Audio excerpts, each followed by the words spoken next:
Hi, this is Jill from Simple Daily Recipes. The beautiful woman you see before me is Lani Muelrath. I'll take that. Lani is an award-winning teacher and a plant-based lifestyle coach and a certified behavior change specialist. That's correct. That means that she can help you change your habits. That's what that means. Yeah, a lot of people say, here's where I am, here's where I want to go, but how do you get there? That's where so many people get stuck. Yeah, well, we're going to talk about that. We're going to talk about changing our habits today, or starting some new habits, or maybe getting rid of some old ones, and how to stay on top of all that. Now, if there's anyone out there, I can't imagine who you'd be, but if there's anyone out here out there who's not familiar with Lani's work, she a couple of years ago she put out. Can you see this one? Okay, she put out Fit Quickies. Yeah. Oh man, now, this is a great book for showing us how to tuck and blend 5-minute workouts into our busy day. So if you don't think you have enough time to work out, she can help you like squeeze it in while you're doing other stuff. So this is a great book. And the book we really want to talk about today is her new baby, The Plant-Based Journey. Yay. Oh my goodness, this is awesome. Now, I'll tell you, I have one problem with this book. Okay. It's not really a problem, but every time I start to open the book, well, every time I get into the book, I get a couple of pages in, and then you get me so motivated that I have to stop reading, and then I got to go do something. Like I can't, I haven't finished reading the book because I keep going, oh, that's so good. Okay, I'm going to go make a list. Oh, I'm going to go do that. Oh, I'm going to go make a salad. I'll take that as a stellar review. Did you hear the news from Russia? Did you see that? Oh my gosh, y'all tell him. Well, it just happened like 2 days ago or yesterday that a Russian publishing team bought the rights to publish A Plant-Based Journey, and so it's going to be out in Russian. I cannot wait to see that cover. What are they going to have a bunch of circles with lines through them, you know? Ooh. Anyway, and it's very competitive foreign market. She's only been out 4 months, so I'm very excited about this. That is a book on fire. Yeah. Oh my gosh. Now, is this the first time that you've had a book translated into another language? Yeah, I don't think Fit Quickies came out in Russian or Slovakian or anything like that. No, it's a first. It's a first for me. Oh my gosh, that's so cool. Yay. Oh my gosh, that's wild. That is so wild. Okay, so let's, before we jump into the plant-based journey, will you give us a short intro as to what sparked you to write The Plant-Based Journey? Well, I'll tell you, Jill, this book has been in the writing for at least 7 years because several years ago I started coaching a group program called Women's Fitness Blueprint. Ooh. But even back then, you know me, it's got to have the 3 pillars. You've got to have the food, you've got to have the fitness, and you have to have the frame of mind. So this is where I started gelling these 3 together because they were so essential for my own well-being and my own 50-pound weight loss and being able to live a healthy, happy life and not being obsessed about every little thing. And all of that really came together in that program. So that was the birth of it. And then the Fit Quickies book came out because that publisher came to me. They said, it was Penguin Publishing, and they said, we'd like to do a book on your fitness. And I wasn't going to say no. So I did that. But notice I sneaked in the food and I sneaked the frame of mind in that too. Yeah. So luckily I was able to really capitalize it. This is just so speaks to my voice, The Plant-Based Journey, the way those all 3 came together. Yeah, they're perfect together. They work perfectly together. And I really love The Plant-Based Journey for the fact, or for one of the reasons that I love it, is that it doesn't matter where I start in the book. Every time I go to pick it up, I just kind of let the book fall open and I just start reading. And so you're an intuitive reader. Yeah. Well, and I love, if anyone hasn't picked up The Plant-Based Journey yet, she has it set up in the steps of transition, right? So we have, there's awareness, right? Or the awakening, and then rookie, and let's see, what's after rookie? Rock star. Yeah, awakening, scout. Oh, scout, that's the one. Yeah, where you got to kind of get in, investigate, find out what's what, and then you got it. Then next comes a rookie, where you get to, the fun part, you get to start eating, try it on. Then comes the rock star, and you just, take it outside of home into a bigger stage. But the problem is if many people who are trying to make this change try to jump all the way to full actualization without realizing, I got to get some nitty gritty here of what are the foods? How am I going to set up my kitchen? And some people blow through those steps really quickly, and some people go over time. So everyone's different. But they're all 5 are universal for sustainable success has been what I found. Yeah. And it's nice to go back and read, because I kind of feel like I'm a rock star, and, Yes. So it's yes. okay. And then sometimes I feel like a champion, but then I feel like even after 4 years of living plant-based, there's still places that I need work, or we all kind of slide back and then come back in or whatever. Yeah. So, and that's the champion stage, is that you never stop practicing, and then you kind of go back and see where you need to sharpen your game a little bit. It's just like, it just takes practice and ongoing learning, and it's just like the master at the dojo, the judo master. When he goes to where does he go to? The dojo. He doesn't say, I'm going to perform. He says, I'm going to practice. So that's a good, no idea. But you're right. We're constantly practicing. So that night, now you've got me thinking about habits, which I remember reading that you don't care to call habits, you like to call them practices. Is that right? That makes sense. Yeah.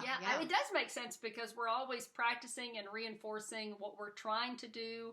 Yeah, it just takes a little more. It puts the action into it, because what we do now out of what we call habit is simply things we've been practicing over and over again. Yeah. So the way to change those habits is to practice something different, and then that will become our habit. So it kind of makes it a little bit more malleable. Instead of thinking I'm stuck in my habits, no, just practice something else. Yeah, habit feels like the albatross. It's just kind of most of the time. It's always a bad habit. We never talk about our good habits. It's always just I got this thing. So, okay, so we're almost through with January, and I'll be completely honest here that work goals, I'm really good. I'm really good with my work goals when it comes to my online stuff. I'm really good. Personal goals, though, I'm all hot and fired, when January comes, and then somewhere, about day 5, day 7 of January, I already start to make excuses on why I'm too busy to do something or whatever. And I think a lot of people are like that. We start off, hot and ready to take care of all these things and accomplish all these goals, and then somewhere we let life get in the way, or maybe our emotions get in the way. And so I want to talk to you about how can we stick to our habits, or what are some of the secrets to making our desires to change stick? Yeah, and there is a science to it, which is kind of a relief, because we tend to have a great expectation of ourselves. Just because we've decided something is great, then we blame ourselves for falling short. So in addition to those 5 steps of transition to plant-based living, within all of that, there are 4 steps that I found really help you make the change step by step to get into any one of these incremental goals. And the first one is just awareness, becoming aware of that you want to do something. You want to become more fit, or you want to clean up some aspect of your diet, or you want to progress to 5 servings of vegetables a day, whatever it is, that there's some kind of awareness that needs to come from you. And from that, you set an intention. And your intention is something that needs to be very specific, that you could actually picture. For example, when people tell me, when I'm interviewing them at our first coaching call or something, they'll say, I want to get healthier. And I'll go, well, what does that mean? What does that look like? And the more specific and the more you can drill it down to what health means to you, and like I said, the servings of vegetables a day, the exact number of minutes that you plan to be able to walk each day this week, that's just setting an intention. Needs to be clear. Okay. So not, I just want to be healthy, or I want to lose weight. And from there, then you identify the micro changes. This is the big one that people miss a lot. The micro changes that are going to get you where you want to go. So if you were to picture down the road where you want to be with whatever it is, your health, your diet, your weight, it can apply to business, to your family, your house. What's the next immediate step you can take in that direction? That's something that's a little reach for you today, but isn't reaching all the way across the Grand Canyon to the end result. And that's very specific. For example, when people say, well, I'm going to walk more this week. Okay, what does that mean? So I say, well, let's set a specific amount of time and the time of day, and how are you going to get from here to walking? For example, to walk, you have to put on the right clothes, you have to set aside the time, you have to get out the door, and that's already feels like a whole bunch of layers. So I'll say, let's start with just getting your clothes ready for a few days at the right time. There's a micro change. It sounds silly, but this is how people actually make bigger change. Doing doable things that you just layer on and layer on till you're walking there half an hour, 45 minutes a day. That makes sense, to make a micro change, because I will admit that sometimes it's that micro point of friction is all I need to say, no, I don't want to do it. Or, it doesn't take much to say, no, it's not right, or whatever, to have that excuse. So that's interesting. Starting with micro changes.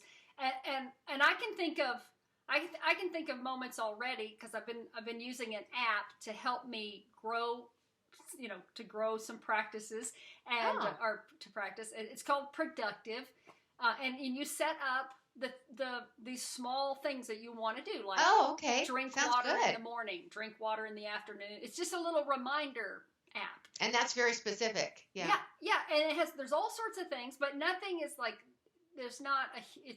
you don't have to put in a whole bunch of details, so I don't feel like I'm like overwhelming my already busy day. Yeah, but I'm able to put just enough in to kind of send me a ding to say, hey, it's time to drink that water.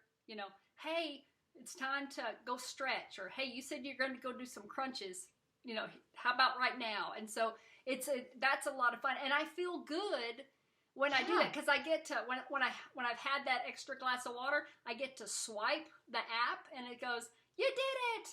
Oh, that's so satisfying. I tell you, I love checking things off lists. And sometimes, even though I've done what I'm supposed to do, I'll go make a list and check them off so I can have that good feeling of accomplishment. It's very edifying. And that just shows you the power of little small things adding up.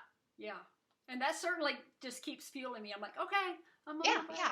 And then the fourth step is just practice. You just keep doing the things over and over again, and then grow those micro changes. So it's astonishing what changes these little micro changes could mean. Like Sandra in the plant-based journey, I tell her story that's so exemplary. She came to me, she weighed 300 pounds. She knew she had to change her diet, get some exercise, and lose some weight. And she said, it hurts to move my body. How can I get an exercise? So I said, well, can you stand? And she said, yeah. And I said, well, let's start by standing 5 minutes today. And the next week she was standing 10 minutes a day. By the end of the month, she was walking 30 minutes a day, and now she's down 100 pounds. So it started with that. When people say, can you stand for 5 minutes a day? It's like, big deal. That's not going to do anything. But see, it accumulated for her. So huge. That is awesome. Yay, her. Did you have a good hike the other day? Yes. Oh, yeah. We hiked to the waterfall. So much water in California. It's just absolutely beautiful. How often do you hike? Oh, every day we hike or walk or bike or both, all three. Wow. We live out in the woods, so it's for a reason. We just walk out the door and go. So how much exercise do you get in your week? So I would give say us the champion chart, something to aspire to. Oh, well, in the morning I get up and usually do about a 3 mile. I call it a ramble because it's supposed to be a jog, but I don't push it. Half the time I'll walk, and Greg walks too, and sometimes we're at the same pace and sometimes not.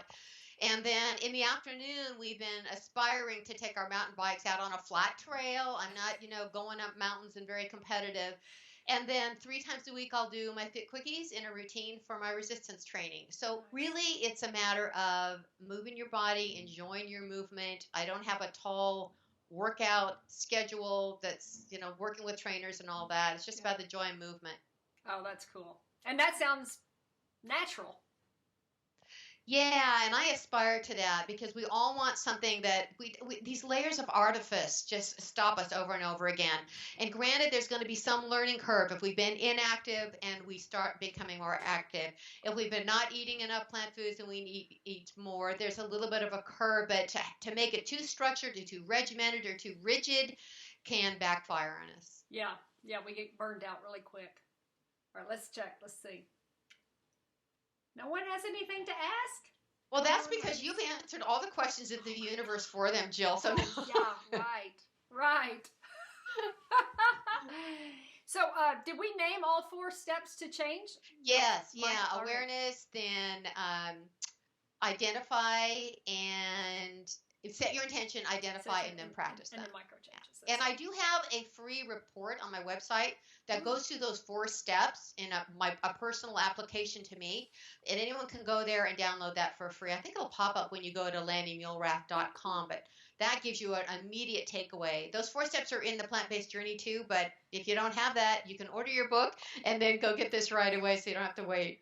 Oh, yeah. Yeah, you guys, you definitely have to pick up Lani's book. It really is good. I've enjoyed it every time I've picked it up. And I really like the way you eat. Thank you. I like the way you eat. Oh, thank you. And that, too, is refreshing. The way you wrote out the meal plan, you really provided, I mean, maybe it's, I know that everyone's different. Some people need, like, direct feed me instructions. But then, I just need that general idea of, what I could eat, some choices there. And yes. You seem to hit that. Well, it's been a big relief to a lot of people because they see, first, I'm a very lazy cook, and I make that very clear from the beginning. And yet I insist on delicious food and being able to eat plenty of quantity so I am full. So people feel very happy to see the flow that I've got in there. And, I debated about putting those serving sizes. Yeah. But I have done so many presentations over the years where people have talked about that, and they said, well, thank you so much, because I have no idea where to even begin with approximating how many vegetables I should eat. And people being so wedded to like a half an ounce or half a slice of toast or a half an ounce of oatmeal. It's nice to break out of that, but also give something to aspire to. Yeah. And it's interesting how we kind of have to break out of those molds that we were raised up in. We have to, I think there's a switch there that just doesn't come on right away, in that when we were raised to eat the standard American diet. So in that there's so much stuff that we really shouldn't be eating. So we really have to like cut everything down, and you should only eat this much, and you should only eat so much of one thing and so much of another. But when we're eating whole food plant-based, all that is just blown out of the water. We really don't have to, there's nothing bad in the whole food plant-based diet that we have to cut down. We can really enjoy the entire rainbow. Yeah. At the same time, you bring up a good point, and this is why I put the Mindset Mastery chapter in the book, because making changes, even though we know this, we understand this intellectually, our behaviors and practices are run deep. And sometimes it can be very difficult to break through those mental barriers of doing things the way we've always done them. And this is why I encourage everyone to do some kind of mindfulness practice or mindfulness meditation that gives you a chance to see that all this activity in your head, there's some value to these things, but it's also a lot of activity in your head. Yeah. And you can actually train yourself to be able to live skillfully and pick and choose what actions you follow through, and instead of being, jerked around like whiplash about our old diet thought patterns. So that's huge for change. It is. And I do love that part. I just started diving into that this morning. I woke up really earlier than I meant to. And I got into that. And of course I drifted off, it doesn't take much when I'm reading your book. I start thinking about chewing on what you're saying. And then I was like, well, I'm just going to sit here and set my intention for the day. And, and then I went. But it is so important to, and I'm just learning it really. It's something that's very new to me, in setting an intention and sitting still long enough to be aware of where I am, where I am emotionally, where I am in my day, all these things. You're right. These things are always bombarding us, and they can really cloud our judgment, and they can stress us out and, push us to. And half of these thoughts are imagining things that are never going to happen anyway. And you have to get the experience of being able to see the thoughts kind of as a parade, to be able to pick and choose. And that's why spending that time in the heat of the moment and in a crisis point is not the time to start practicing mindfulness. Having developed that activity like you were doing is great. Okay, Annette is asking. Hi, Annette. She said hello. She's asking, what would be the first step to doing yoga with fibromyalgia? Oh, fibromyalgia. Oh, sorry. Which is, it's extreme discomfort of your exterior system, pretty much, your skin, and it just hurts to kind of be and to kind of move.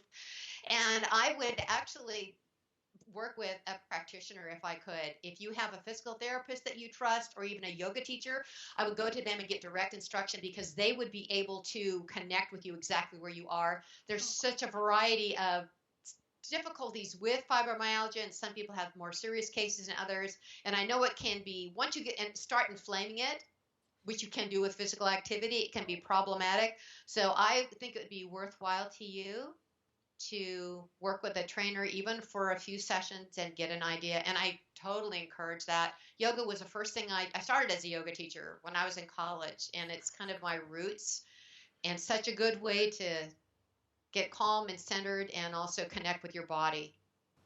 Awesome. Thank you.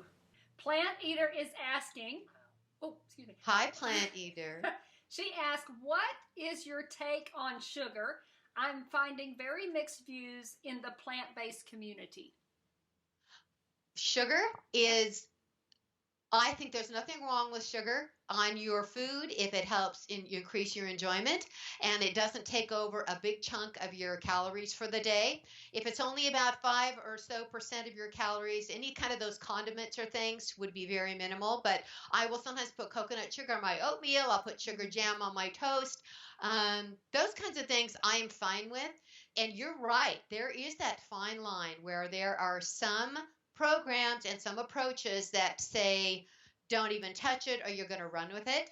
My approach is rather to step back, and that can create a problem for you in the first place if you create a black or white scenario for yourself.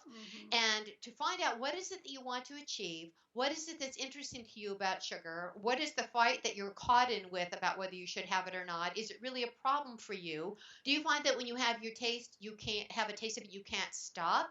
Should you drop it all, or is there a way within mastering this whole process that you don't have to be so caught up in that?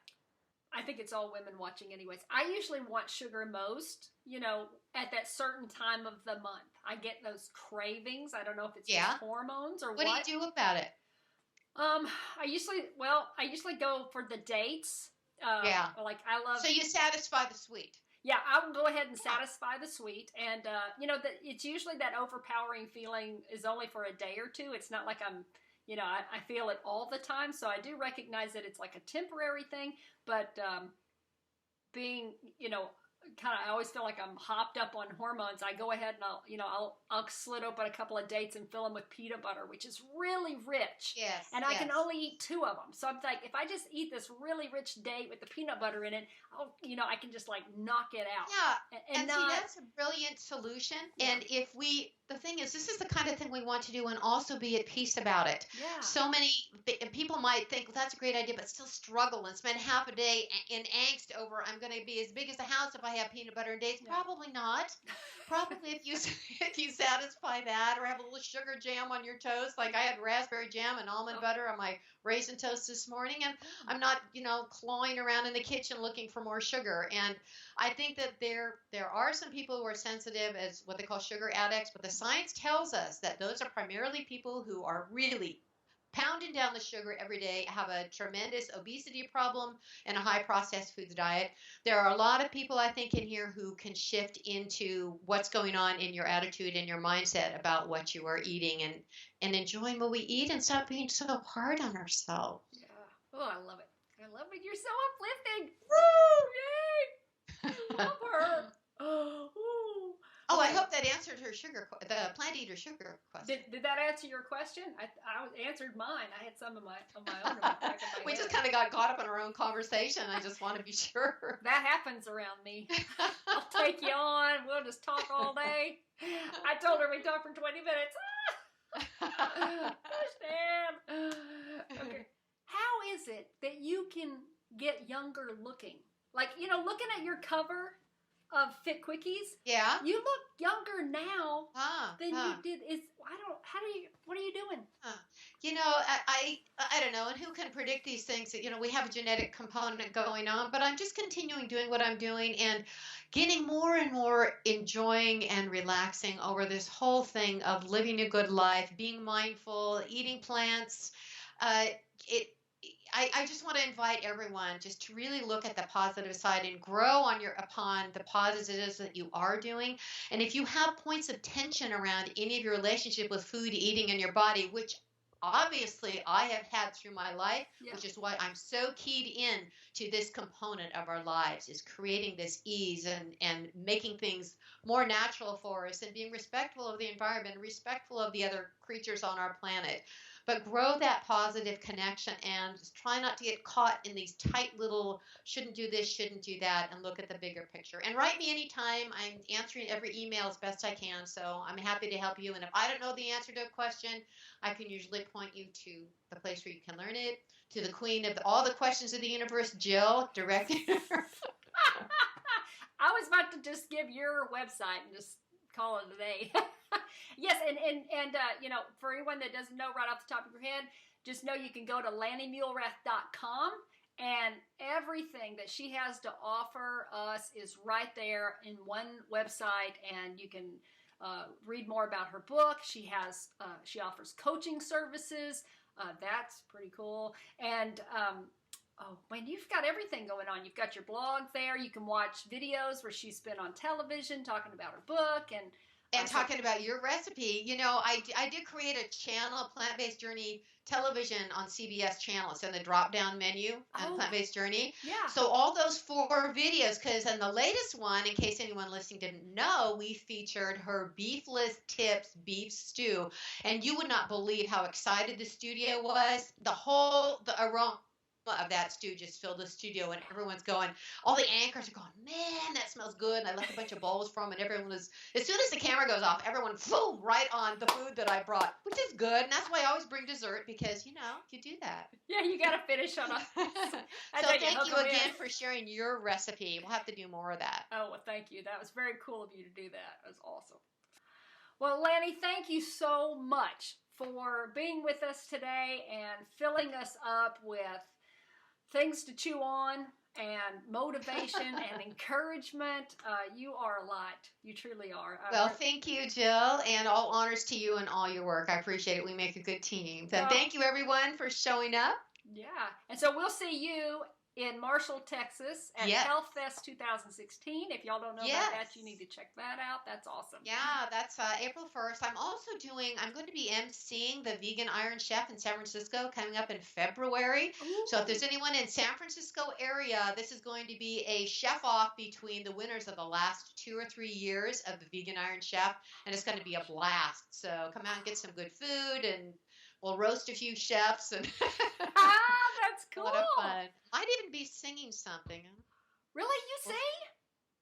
Well, yes, I do, but this will be certainly some kind of a, you know, we'll have fun with it. Oh, that's cool. That is cool. That is very cool. All right, well, I'm going to let you go. Thank you so much again. Thank you. All right. Bye, everybody.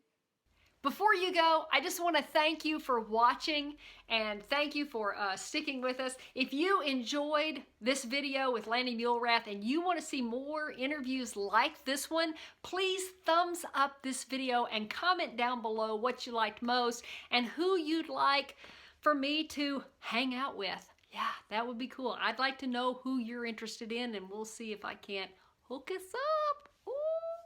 And don't forget to share this video with your friends and family and all your little social channels that you have, your Facebook groups and whatnot. You know, when I try to share all my stuff, I just look weird, but when you do it, it looks awesome. Okay, so, and I love you for it. Yeah, I do, really. Okay, I'm gonna let you go now. I'll talk to you soon. Bye.